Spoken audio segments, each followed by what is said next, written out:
जगाला शांतीचा संदेश देणारे महाकारण तथागत सम्यक संबुद्ध भगवंताने निर्माण केलेला सद्धम्म प्रचार आणि प्रसार करणारा पूजनीय भिक्खू संघ यांना त्रिवार वंदन.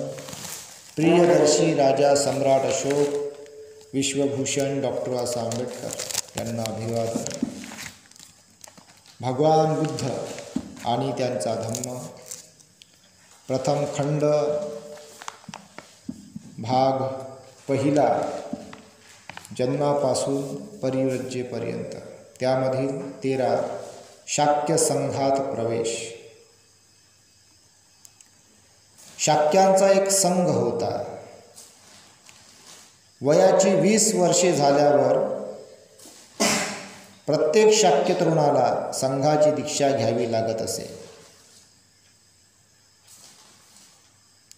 शाक्यांचा एक संघ होता. वयाची 20 वर्षे झाल्यावर प्रत्येक शाक्य तरुणाला संघाची दीक्षा घ्यावी लागत असे व संघाचे सभासद व्हावे लागे. सिद्धार्थ गौतमाला 20 वर्षे पूर्ण झाली होती. संघाची दीक्षा घेऊन त्याचे सभासद होण्यास ते योग्य असे वय होते.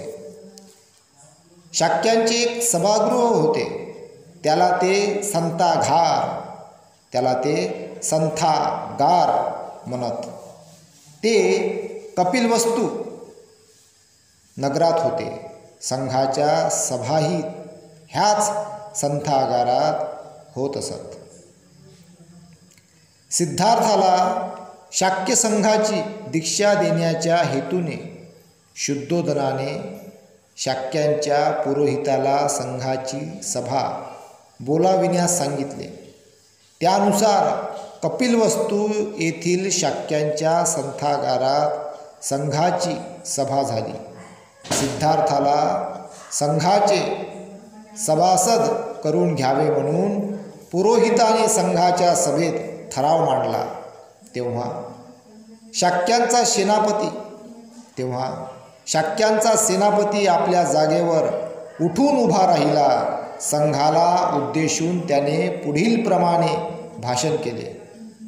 शाक्य वंशातील शुद्धोधनाच्या कुळात जन्मलेला सिद्धार्थ गौतम संघाचा सभासद होऊ इच्छितो.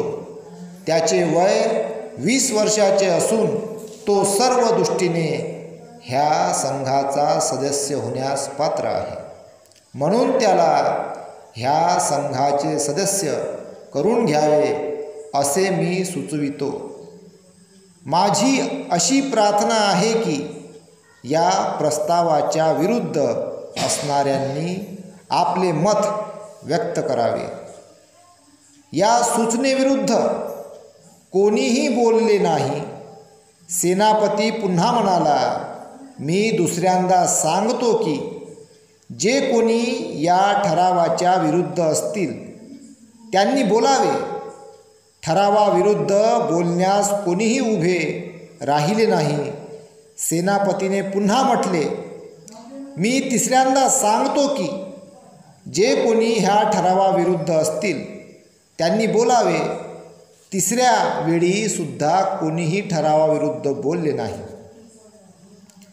शाक्यांचा असा नियम होता की एखाद्या ठरावाशिवाय त्यांच्या संघात कोणतीही चर्चा होऊ शकत नव्हती व कोणताही ठराव 3 वेळा संमत झाल्याखेरीज तो संमत झाला असे जाहीर करता येत नव्हते. शाक्यांचा असा नियम होता की एखाद्या ठरावाशिवाय त्यांच्या संघात कोणतीही चर्चा होऊ शकत नव्हती व कोणताही ठराव 3 वेळा संमत झाल्याखेरीज तो संमत झाला असे जाहीर करता येत नव्हते. सेनापतीने मांडलेला ठराव 3 वेळा बिनविरोध संमत झाल्यामुळे सिद्धार्थाचा शाक्य संघात अंतर्भाव करून तो संघाचा सदस्य झाल्याचे जाहीर करण्यात आले. तदनंतर शाक्यांचा पुरोहित उभा राहिला व त्याने सिद्धार्थाला आपल्या जागी उभे राहावयास सांगितले. सिद्धार्थाला उद्देशून तो म्हणाला, तुला सभासद करून घेऊन संघाने तुझा बहुमान केला हे तू मानतोस ना? होय महाराज, सिद्धार्थ उतरला. संघाच्या सभासदत्वाचे बंधने तुला ठाऊक आहे काय? नाही महाराज, पण ती जाणून घेतल्याने मी सुखी होईल. सिद्धार्थ म्हणाला, पुरोहिताने म्हटले, प्रथम तुला मी संघाच्या सभासदाची कर्तव्ये काय आहे ती सांगतो. असे म्हणून तो पुरोहित त्याला संघाच्या सभासदाचे एक एक कर्तव्य सांगू लागला. पहिला, तू संघाच्या हितसंबंधाचे संरक्षण तन मन धनपूर्वक केले पाहिजे. हे नियमसुद्धा आपल्या जीवनामध्ये उतरण्यासारखे आहे बघा, याचा बोध घ्यावा लागते. तू संघाच्या हितसंबंधाचे संरक्षण तन मन धनपूर्वक केले पाहिजे. दुसरा, संघाच्या सभामधून तू कधीही गैरहजर राहता कामा नये. तिसरा, कोणत्याही शाक्याच्या वर्तनात तुला दिसून येणारे दोष तू कोणत्याही प्रकारची भीती किंवा भीड न बाळगता उघडपणे बोलून दाखविले पाहिजे. तुझ्यावर कोणी दोषारोप ठेवला तर तू रागावून जाता कामा नये, परंतु तू जर अपराधी असशील तर तू तसे कबूल केले पाहिजे, अथवा निरपराधी असशील तर तू तसे सांगितले पाहिजे. पुरोहित पुढे म्हणाला, यानंतर मी तुला संघाच्या सभासदत्वाला तू अपात्र कसा ठरू शकशील ते सांगतो. हेच नियम सगळ्या कायदे कानूनमध्ये लागू झालेले आहे. हेच नियम सेम हेच संस्थेमध्ये असतात, हेच विहाराच्या कमिटीमध्ये असले पाहिजे. पहिला, पुरोहित पुढे म्हणाला, यानंतर मी तुला संघाच्या सभासदत्वाला तू अपात्र कसा ठरू शकशील ते सांगतो. पहिला, तू बलात्कार केल्यास सभासद राहू शकणार नाहीस. दुसरा, तू कोणाचा खून केल्यास संघाचा सभासद राहू शकणार नाहीस. तिसरा, तू चोरी केलीस तर संघाचा सभासद राहू शकणार नाहीस. 4, तू खोटी साक्ष दिल्याचा तुझ्यावर आरोप सिद्ध झाला तर तू संघाचा सभासद राहू शकणार नाहीस. सिद्धार्थाने म्हटले, महाराज,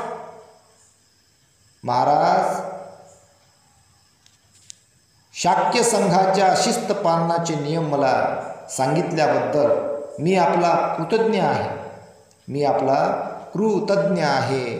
मी त्या नियमांचे त्याच्या शब्द व आशयासहित पालन करण्याचा अधिकाधिक प्रयत्न करीन अशी मी आपणास खात्री देतो. हेच जे सगळे नियम आहे हेच सगळ्या देशात लागू आहे, कायद्यामध्ये उतरलेले आहे. हे नैसर्गिक आहे. याच्यामध्ये कोणी असं म्हणू शकत नाही का हे बरोबर नाही बा, असं नाही पाहिजे. ऑप्शनच नाही आहे, हेच आहे. हेच सगळं कायदा कानून लागू झालेलं आहे. नियम याच्यावरच चालू लागते. जेवढे डिपार्टमेंट आहे, जेवढे काही हे असतील, कर्मचारी वर्ग असेल, कुठलंही डिपार्टमेंट असेल, सरकारी यंत्रणेमधलं प्रायव्हेटमधलं, या नियमावर चालू लागते. तेव्हाच ते चालत राहते व्यवस्थित. पुढे, संघाशी संघर्ष. सिद्धार्थाला शाक्य संघाचा सभासद करून घेतल्यानंतर 8 वर्षे लोटली.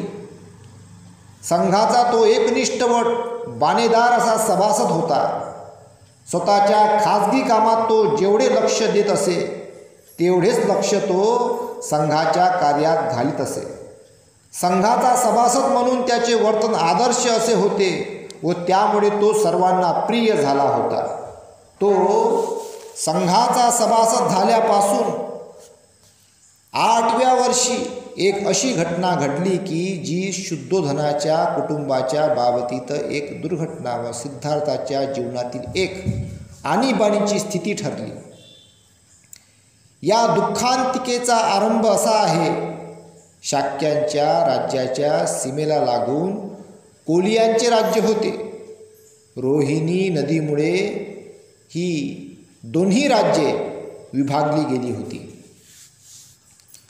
रोहिणी नदीचे पाणी शाक्य व कोलीय हे दोघेही आपापल्या शेताकरिता वापरीत होते. रोहिणी नदीचे पाणी प्रथम कोणी व किती घ्यावे याबद्दल प्रत्येक सुगीच्या हंगामात त्यांचा वाद होत असे. या वादाची परिणती भांडणात व काही प्रसंगी मारामारीतही होत असे. सिद्धार्थाच्या वयाला 28 वर्षे झाली त्या वर्षी शाक्यांच्या व कोलियांच्या सेवकात नदीच्या पाण्यावरून फार मोठा संघर्ष झाला. दोन्ही बाजूच्या लोकांना दुखापती झाल्या.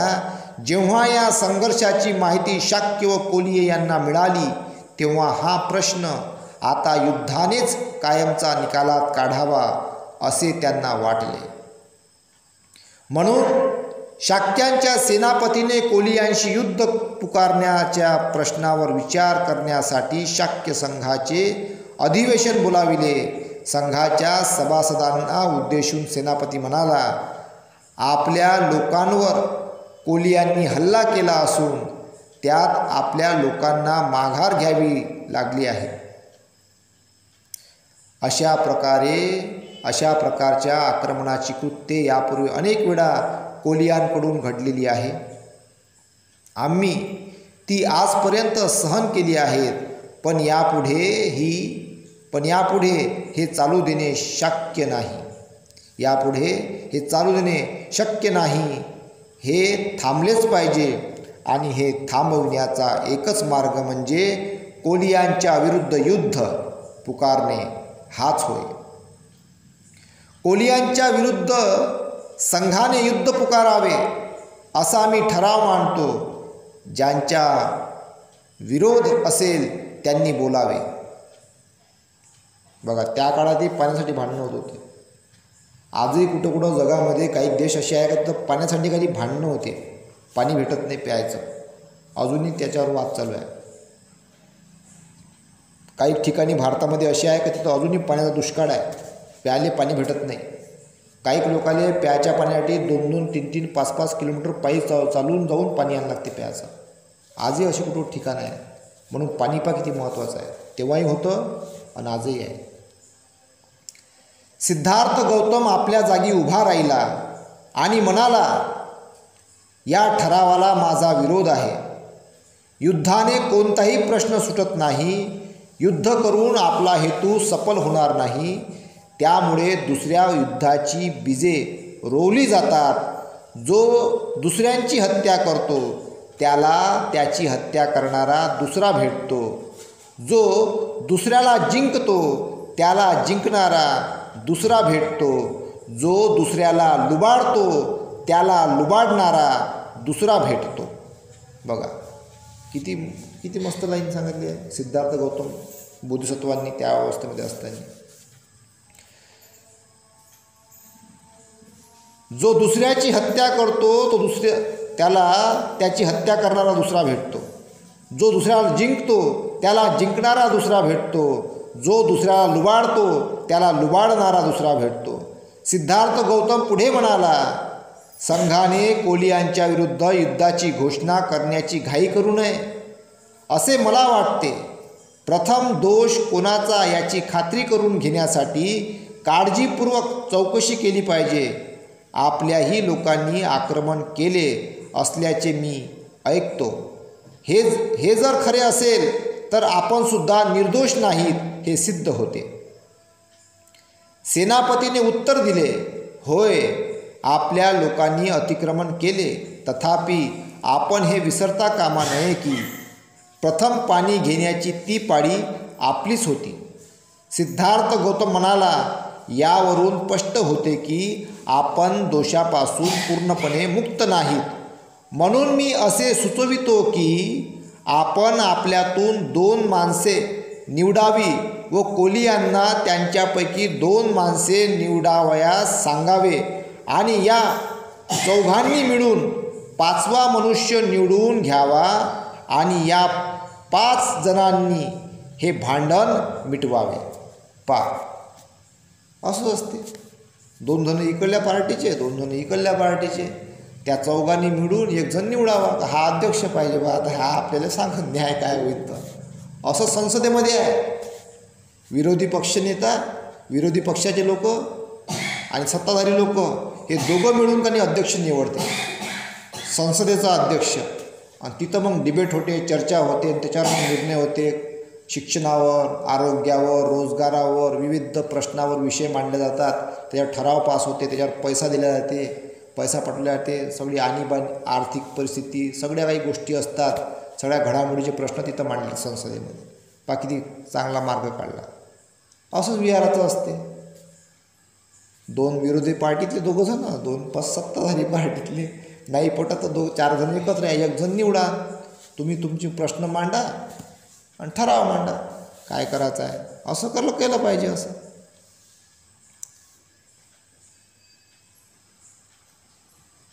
आपण आपल्यातून 2 माणसे निवडावी. कोहली यांनी त्यांच्यापैकी 2 माणसे निवडावयास सांगावे आणि या चौघांनी मिळून 5वा मनुष्य निवडून घ्यावा आणि या 5 जणांनी हे भांडण मिटवावे. सिद्धार्थ गौतमाच्या सूचनेला अनुमोदनही मिळाले, परंतु सेनापतीने या सूचनेला विरोध केला. तो म्हणाला, माझी खात्री आहे की कोहली यांचा हा उपद्रव जोपर्यंत त्यांना कडक शासन केले जात नाही तोपर्यंत थांबणार नाही. यामुळे मूळ ठराव व त्याला सुचविलेली दुरुस्ती मतास टाकावी लागली. सिद्धार्थ गौतमाने सुचविलेली दुरुस्ती प्रथम मतास टाकण्यात आली. ती बहुसंख्येच्या मताधिक्याने अमान्य झाल्याचे जाहीर करण्यात आले. चांगला ठराव नापास झाला. चांगलं पटत नाही ना आजकाल. इथंच सगळंच दिसून राहिलं. पुढे सेनापतीने त्यानंतर आपला स्वतःचा प्रस्ताव मतास टाकला. त्या प्रस्तावाला विरोध करण्यासाठी सिद्धार्थ गौतम पुन्हा उभा राहिला. तो म्हणाला, हा प्रस्ताव मान्य करू नये अशी मी संघाला विनंती करतो. शाक्य आणि कोलीय यांचा निकटचा संबंध आहे. त्यांनी परस्परांचा नाश करणे हे शहाणपणाचे ठरणार नाही. किती स्पष्ट मांडलं सिद्धार्थ गौतमांनी. बोधिसत्व आहे ना. का बा तुम्ही आपसामध्ये युद्ध करसाल तर हे शहाणपणाचं नाही. युद्धानं हानी झाली आहे.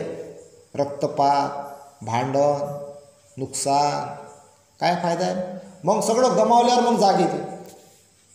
फालतू राग केला, फालतू होईल भांडण. आता तिकडे युद्ध होऊ राहिलं. रशिया आणि युक्रेनचं युद्ध. पुरा देश, जिल्ह्याचे जिल्हे किती मोठे उद्ध्वस्त झाले. हजारो लोक मेले. आता पस्तावू राहिले. आता काय फायदा. वेळ निघून गेला. हजारो लोक मेले. तू इकडं अजून इस्रायल आणि फिलिपिन्सचं युद्ध. हजारो लोक मेले. धर्मासाठी भांडण, जातीसाठी भांडण, पैशासाठी भांडण, जागेसाठी भांडण, जमिनीसाठी भांडण. या सगळ्या गोष्टीनं काही अर्थ नाही पडला याच्यामध्ये, भांडणामध्ये. म्हणून म्हणतात त्यांनी परस्परांचा नाश करणे हे शहाणपणाचे ठरणार नाही. सिद्धार्थ गौतमाचे म्हणणे सेनापतीने खोडून टाकले. त्याने जोर देऊन सांगितले की क्षत्रिय लोक युद्धात आपला आणि परका असा भेद करू शकत नाहीत. आपल्या राज्यांकरिता त्यांनी आपल्या सख्या भावाशी देखील लढले पाहिजे. यज्ञयाग करणे हा ब्राह्मणांचा धर्म आहे. युद्ध करणे हा क्षत्रियांचा धर्म आहे. व्यापार करणे हा वैश्यांचा धर्म आहे. तर सेवा चाकरी करणे हा शूद्रांचा धर्म आहे. प्रत्येक वर्णाला आपला धर्म पालन करण्यात पुण्य आहे. हीच आपल्या शास्त्राची आज्ञा आहे. कोण म्हणते? सेनापती. सिद्धार्थाने सांगू राहिले. वर्णवादी व्यवस्था कशी सुरू झाली हेच तर समजून घ्यायची गोष्ट आहे. सिद्धार्थाने उत्तर दिले, धर्म याचा अर्थ मी असा समजतो की सिद्धार्थ गौतम काय म्हणतात. सिद्धार्थाने उत्तर दिले, धर्म याचा अर्थ मी असा समजतो की वैराने वैर शमत नाही, वैरावर प्रेमानेच मात करता येते. अस्वस्थ होऊन सेनापती म्हणाला, तत्त्वज्ञानाच्या चर्चेत शिरण्याची काही आवश्यकता नाही. मुख्य मुद्दा हा आहे की सिद्धार्थाचा माझ्या प्रस्तावाला विरोध आहे. या संबंधी संघाचे काय म्हणणे आहे हे हा प्रस्ताव मतास टाकून याची खात्री करून घेऊन या. सिद्धार्थाचा माझ्या प्रस्तावाला विरोध आहे. या संबंधी संघाचे काय म्हणणे आहे हे हा प्रस्ताव मतास टाकून याची खात्री करून घेऊया. त्यानुसार सेनापतीने आपला प्रस्ताव मतास टाकला. फार मोठ्या बहुमताने तो संमत झाल्याचे घोषित करण्यात आले. संमत झाला कशासाठी? युद्ध करण्यासाठी. म्हणजे चुकीच्या गोष्टीला लवकर मान्यता भेटते. भांडणं म्हणजे युद्ध म्हणजे काय? भांडण म्हणजे भांडणाचा प्रस्ताव पारित झाला. सांगा, शहाणपणाचं लक्षण आहे काय? म्हणजे किती लोक त्याच्यामध्ये, अनेक लोक, अनेक त्या संघाचे सदस्य ते राज्यामध्ये, त्यानं युद्ध करण्याच्या प्रस्तावाला पारित केलं. म्हणजे एकटाच पडला ना सिद्धार्थ. सिद्धार्थ करून एकटाच पडला ना. म्हणजे चांगला म्हणून एकटा पडला. वाईट जे घुटण्यामध्ये दिमाग, म्हणजे युद्ध करायला त्याने ठराव पारित केला. असंच राहते म्हणा. असंच गावामध्ये असते, असंच नगरामध्ये असते, असंच शहरामध्ये असते, असं जिल्ह्यामध्ये असते, असं घरामध्ये असते. चांगला माणूस एकटा पडते आणि जे चुकीचं राहते चुकीच्या गोष्टी जास्त लोक समर्थन करतात. तो असाच आहे म्हणतात, गेलेला आहे तो, काही सांगत राहते. मग चांगल्या गोष्टीने काही विरोध होते. म्हणून समजून घ्यायचं इथून का चांगल्या लोकांना फार त्रास होणार आहे. हे वांगल्यांचं जग आहे. म्हणून सिद्धार्थ, भगवान बुद्ध काय म्हणतात, सिद्धार्थ अवस्थेत असताना, बोधिसत्व असताना, हे जग एक अंधार कोठडी आहे आणि ह्या जगातला मी एक कैदी. चांगल्या माणसाला हे जग कैद्यासारखं वाटते. चांगल्या माणसांना हे जग कैदी असल्यासारखं वाटते. म्हणून धम्म आवश्यक आहे. म्हणून धम्म समजून घ्यावं लागते. चांगल्या माणसांनी धम्म समजून नाही घेतला, तो आत्महत्याच करते. तो फाशीच घेते, नाही तर जवळच घेन, नाही तर घर सोडून चाललं जाईल कुठं. म्हणून चांगल्या माणसाला जर या जगामध्ये टिकून राहायचं असं या अंधार कुकडीमध्ये, तर त्यांना धम्म समजून घेण्याची फार आवश्यकता आहे. आता हा आवाज जिथपर्यंत पोचून राहिला, त्यांनी हे समजून घ्यावं, त्यांनी ऐकावं, त्यांचे संकट दूर होतील. ज्याच्या मनात चालू विचार आता मरूनच जातो, तो मरणार नाही ऐकन तर. ज्याला असं वाटतं का बम दारू पितो, तो दारूच पिणार नाही, सोडून देईन दारू. ज्याला असं वाटतं का बम पित काही आता, तर त्याचं हानी टळते. हे जर ऐकलं, समजून घेतलं तर मग पैसे वाचते.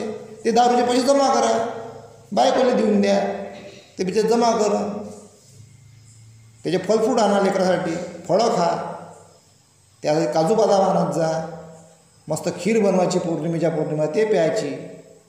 दारूचे महिन्याचे जर पकडले तर 100 रुपयाचे जर माणूस दारू पित असेल रोजची, तर 3000 रुपये वाचू राहिले. त्याला तुम्ही 3000 रुपये आणि पोस्ट ऑफिसमध्ये त्याला हे करा, जमा करा. पहा ते 10 वर्षामध्ये किती रुपये होऊ राहिले. वर्षाचे 36,000, 10 वर्षाचे 3,60,000, त्याला व्याजासहित पकडले 5-6 लाख रुपये होते. बापा, 200 रुपये दारू पित असं तर 10 लाख रुपये होते. म्हणजे दारूचे पैसे वाचू राहिले ना ह्या प्रवचनानं. समजून घ्या लागेल या गोष्टी. ऐकलं तर फायद्याचं आहे, नाही ऐकलं मग टेन्शन. म्हणून समजून घ्या. तर पुढे त्यानुसार सेनापतीने आपला प्रस्ताव मतास टाकला. फार मोठ्या बहुमताने तो संमत झाल्याचे घोषित करण्यात आले. प्रस्ताव ठराव पारित झाला. म्हणजे कशासाठी? युद्ध करण्यासाठी. म्हणून जगामध्ये भगवान बुद्धांना जगाला शांतीचा संदेश देणारे महाकारण तथागत सम्यक संबुद्ध म्हणतात. युद्ध झाल्यावर मग कोण आठवते? बुद्ध आठवतं. जसं जापान आणि अमेरिकेचं युद्ध झालं होतं, बम हानी झाली हिरोशिमा नागासाकीमध्ये. पाहिजे गुगलवर 50,000च्या वरती लोक त्यावेळेस मेले होते त्या अणुबामानं. विचार करा तो बाम किती भयंकर असन. त्या एका बाममध्ये का नाही पुरा जिल्हा नष्ट होते, एवढा भयंकर बाम राहते तो. अजूनही म्हणते तिथं असं ऐकलेलं आहे मी का जे जन्माले येते म्हणजे ते कुपोषित, हे डोळ्यानं बिमार, कसे कसे ते आजार होते म्हणजे जन्माले लेकरामध्ये. ते व्हायरस अजूनही आहे त्या जमिनीत. एवढं भयंकर आहे ते. मग जापाननं शेवटी माघार घेतली. शांत बुद्धाले आठवलं, रे बाबा बुद्ध म्हणतात शांती राहा. शांत केलं, युद्ध थांबलं. आता जापान प्रगतिशील देश आहे, जगातली 3ऱ्या नंबरची अर्थव्यवस्था आहे असं मी ऐकलं आहे. म्हणून का नाही बुद्धाशिवाय पर्याय नाही. म्हणून युद्ध नाही करावं लागत, शांत राहावं लागते. म्हणून या देशामध्ये जे जाती धर्म आहेत, जे धर्माधर्मामध्ये भांडणं होतात, जाती जातीमध्ये भांडणं होतात, यांनी भांडणं करू नये. जातीमध्ये भांडणं नाही झालं पाहिजे, धर्मामध्ये भांडणं नाही झालं पाहिजे, मैत्री उत्पन्न झाली पाहिजे. शांतीमध्येच खरा आनंद आहे. धर्म म्हणजे काय तर मी नेहमी सांगतो प्रवचनात, धर्म म्हणजे शांती, धर्म म्हणजे मैत्री, धर्म म्हणजे करुणा, धर्म म्हणजे मुदिता, धर्म म्हणजे आनंद. मैत्री, प्रेम, करुणा, मुदिता, आनंद हा खरा धर्म आहे. शांती खरा धर्म आहे. ज्यांच्यापाशी या सगळ्या बाबी आहेत तोच व्यक्ती धार्मिक आहे. नाही तर मग धर्म म्हणून दुसऱ्या धर्माशी भांडायचं, लोकांशी हिंसा करायची, हानी करायची, नुकसान करायचं आणि दुःख उत्पन्न करायचं, हा धर्म नाही आहे. धर्म आहे शांती, मैत्री, करुणा, मुदिता, आनंद. जे लोक हे प्रस्थापित करतात, ज्यांच्यापाशी हे तत्त्व आहेत ते धार्मिक आहेत. तोच धर्म आहे खरा. हिंसा करणे हा धर्म नाही. म्हणून हिंसेपासून अलिप्त होऊन शांतीच्या दिशेकडे वाटचाल आपण केली पाहिजे. हा या माध्यमातून संदेश आहे. पुढे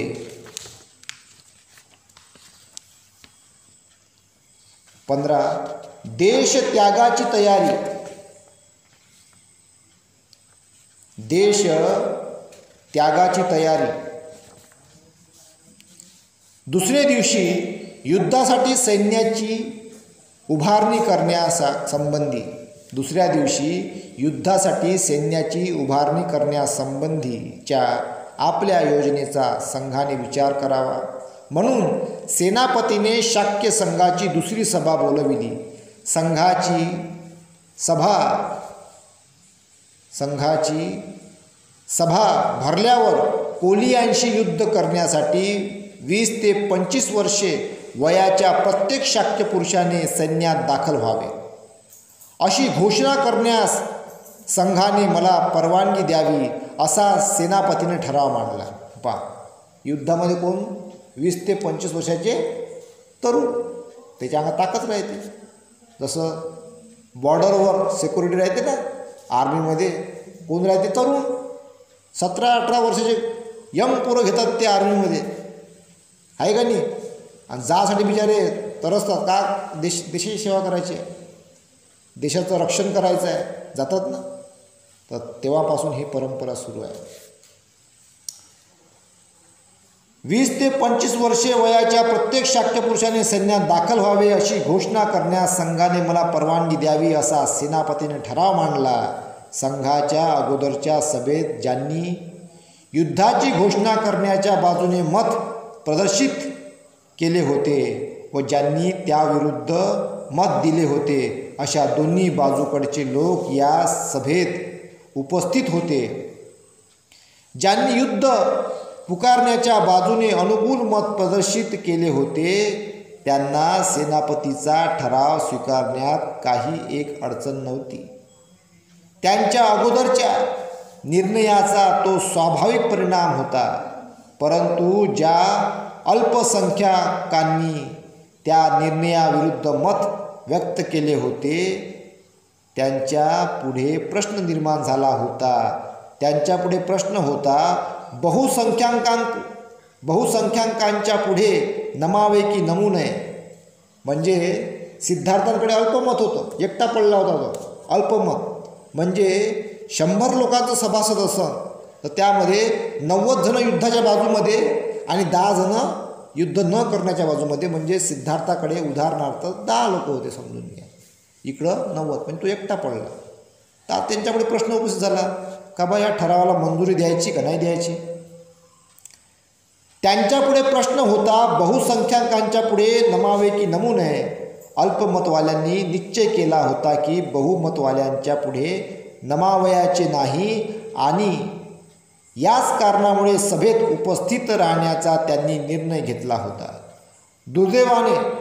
दुर्दैवाने त्यांच्यापैकी कुणालाही असे उघडपणे सांगण्याचे मनोधैर्य नव्हते. कदाचित त्यांना बहुमतवाल्यांना विरोध करण्यापासून होणाऱ्या परिणामाची जाणीव असावी. जेव्हा सिद्धार्थाने पाहिले की आपणास पाठिंबा देणारे मौन धारण करून बसले आहेत, तेव्हा तो उभा राहिला व संघाला उद्देशून म्हणाला, मित्र हो, तुम्हाला जे वाटेल ते तुम्ही करा. तुमच्या बाजूला बहुमत आहे, परंतु मला खेदाने म्हणावे लागत आहे की सैन्य भरतीच्या तुमच्या निर्णयाला मी विरोध करीन. मी तुमच्या सैन्यात दाखल होणार नाही आणि मी युद्धात भाग घेणार नाही. म्हणजे काय याचा मतलब सिद्धार्थ घाबरला असाचा अर्थ होते काय? असा अर्थ नाही हो. युद्ध करणं बा हे बुद्धिबळाचं लक्षण नाही आहे. युद्धाची गरज नाही आहे, त्याला थांबवा लागन. युद्ध थांबलं पाहिजे. यासाठी सिद्धार्थ गौतम प्रयत्न करत आहे. पुढे सिद्धार्थ गौतमाला उत्तर देताना सेनापतीने म्हटले, संघाचा सदस्य होताना तू घेतलेल्या शपथेची आठवण कर. तू त्यापैकी एका जरी शपथेचा भंग केल्यास तरी तुला लोकनिंदेला तोंड द्यावे लागेल. सिद्धार्थाने उत्तर दिले, होय, मी माझ्या तन मन धनाने शाक्यांचे हित संरक्षण करण्यासाठी वचनबद्ध आहे, पण हे युद्ध शाक्यांच्या सुहिताचे आहे. सुहिताचे म्हणजे अहिताचे आहे असे मला वाटत नाही. सुहिताचे म्हणजे सुहिताचे आहे असे मला वाटत नाही. शाक्यांच्या सुहितापुढे मला लोकनिंदेची काय पर्वा. सुहित म्हणजे चांगलं हित, ते चुकलं होतं माझं, त्या शब्द मागं घेतो. तर सुहिताचे म्हणजे चांगलं नाही आहे, चांगलं आहे बा असं मला वाटत नाही, ते वाईट आहे. शाक्यांच्या सुहितापुढे मला लोकनिंदेला काय पर्वा. शाक्यांच्या सुहितापुढे मला लोकनिंदेची काय पर्वा. प्रश्न, कोलियांबरोबर सतत तंटा करीत राहण्याच्या कारणांवरून शाक्य हे कोशलाधिपतीच्या हाताचे कसे खेळणे बनले आहे याची आठवण करून देऊन सिद्धार्थाने संघाला सावधगिरीचा इशारा दिला. तो म्हणाला, हे समजणे कठीण नाही की कौशल राजाला हे युद्ध शाक्यांचे स्वातंत्र्य अधिकाधिक हरण करण्यासाठी आणखी एक सबळ कारण निर्माण करून देईल. सेनापतीला राग आला आणि सिद्धार्थाला उद्देशून तो म्हणाला, तुझे हे भाषण कौशल्य तुझ्या उपयोगी पडणार नाही. बहुमताने घेतलेल्या संघाच्या निर्णयाचे तू पालन केलेच पाहिजे. कदाचित तुला असे वाटत असेल की कौशल राजाच्या अनुज्ञे वाचून संघाची आज्ञा मोडणाऱ्याला देहांताची किंवा देशत्यागाची शिक्षा करून देशत्यागाची शिक्षा संघ देऊ शकत नाही, आणि जर ह्यापैकी कोणतीही एक शिक्षा तुला संघाने जरी फरमावली तरी कौशल राजा त्यास आपली अनुमती देणार नाही. पण लक्षात ठेव, तुला शासन करण्याचे संघाजवळ दुसरे मार्ग आहेत. संघ तुझ्या कुटुंबावर सामाजिक बहिष्कार टाकू शकेल आणि संघ तुझ्या कुटुंबाची जमीन जप्त करू शकेल. याकरिता कौशल राजाची अनुमती मिळविण्याची संघाला आवश्यकता नाही.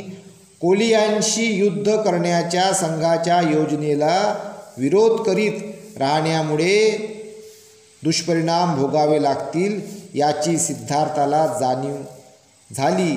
त्याला 3 पर्याय विचारात घ्यावे लागले.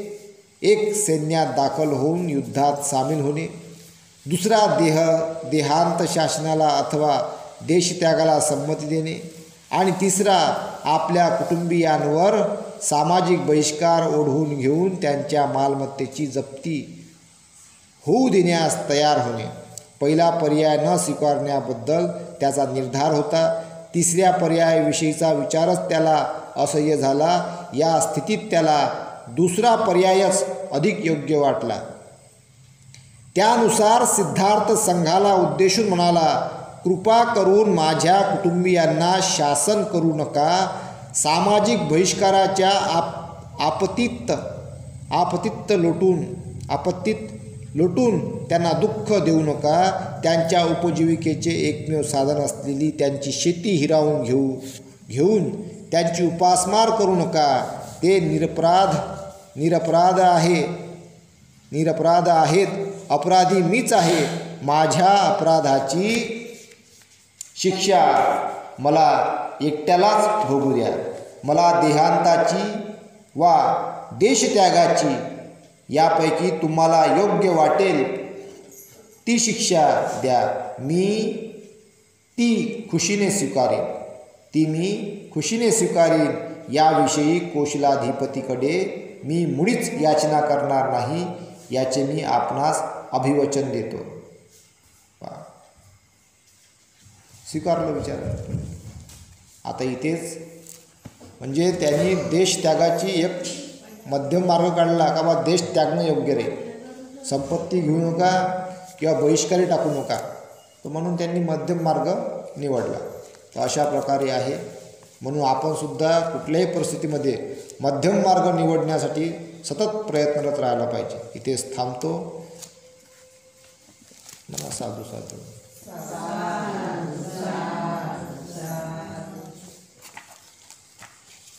त्यांच्या धम्माचा प्रसार करण्याची प्रतिज्ञा आपण करूया. जीवसृष्टी आहे असीम, ती भवसागर पार नेण्याची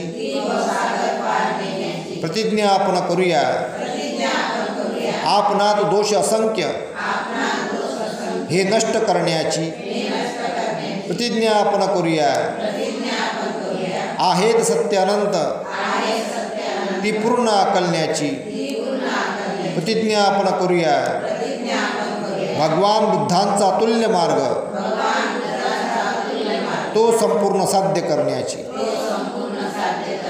नमो बुद्धाय. जय भीम.